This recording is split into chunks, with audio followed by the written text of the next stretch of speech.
Welcome to தீபாஸ்கா. இன்றைக்கி நம்ம piece pulao எப்படி செய்கிறதுன்னு பார்க்கலாம் வாங்க. இது ரொம்ப மைல்ட் டேஸ்ட்டில் சூப்பராக இருக்கும். ட்ரை பண்ணி பாருங்கள். அதுக்கு முதல்ல 2 டீஸ்பூன் நெய்யும் கொஞ்சம் எண்ணெயும் சேர்த்து சூடானதும் ஹோல் ஸ்பைசஸ் எல்லாத்தையும் சேர்த்து பொரிய விட்டுருங்க. பொரிஞ்சதும் ஒரு பெரிய வெங்காயத்தை நீளமாக கட் பண்ணி சேர்த்து அது கூட தேவையான அளவுக்கு பச்சை மிளகா சேர்த்துக்கோங்க. இதையெல்லாம் நல்லா வதங்கட்டும். வதங்கினதும் அதில் 2 டீஸ்பூன் அளவுக்கு இஞ்சி பூண்டு பேஸ்ட்டு சேர்த்து பச்சை வாசம் போகிற வரைக்கும் வதக்கணும். அது கூட ஒரு கை அளவுக்கு புதினா சேர்த்து வதக்கிக்கணும்.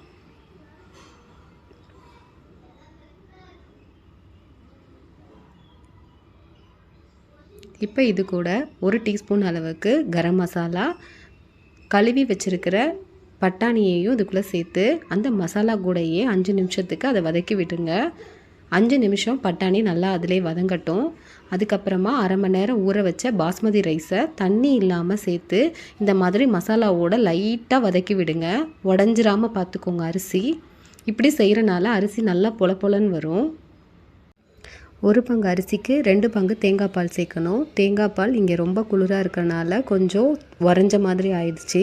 தண்ணி அடுப்பில் சேர்த்ததும் சரியாயிடும். இப்போ பாருங்கள், தேங்காய் பால் சேர்த்ததுக்கப்புறம் நல்லா ஒன்று போல் எல்லாத்தையும் கிளறி விட்டுருங்க. இந்த மாதிரி தண்ணி வற்றி அரிசி தெரிய ஆரம்பிக்கும் போது தம் போட்டு வச்சுருங்க.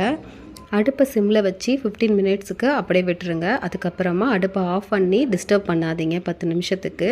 10 நிமிஷம் ஆனதும் எடுத்திங்கன்னா சூப்பரான பொல பொலன்னு இருக்கிற பீஸ் புலாவ் ரெடி. ட்ரை பண்ணி பாருங்கள். நான் இன்றைக்கி கோபி மஞ்சூரியனோட சர்வ் பண்ணியிருக்கேன். நீங்கள் சிக்கன் குழம்பு, மட்டன் குழம்பு இல்லை எந்த கிரேவினாலும் வச்சு சர்வ் பண்ணுங்கள். செம்ம டேஸ்ட்டாக இருக்கும். ட்ரை பண்ணி பாருங்கள்.